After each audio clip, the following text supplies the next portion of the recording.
നിങ്ങൾക്കൊരു നല്ല കാലം വന്നാൽ തീർച്ചയായിട്ടും നിങ്ങൾക്ക് ആത്മീയമായിട്ട് അധികം പ്രാർത്ഥനയില്ലാത്ത, ദൈവാശ്രയമില്ലാത്ത ഒരു മോശം കാലം വരും.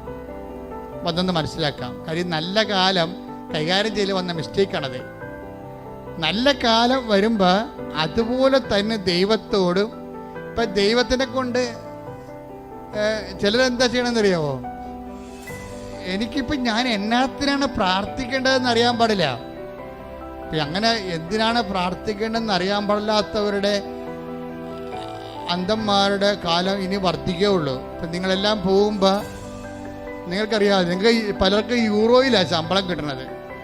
ഇന്ത്യൻ മണി എപ്പോഴും അതിൻ്റെ വാല്യൂ കുറഞ്ഞിരിക്കുന്ന സമയത്ത് യൂറോക്കാരൻ്റെ കണ്ണു പോകാനുള്ള സാധ്യതയുണ്ട്.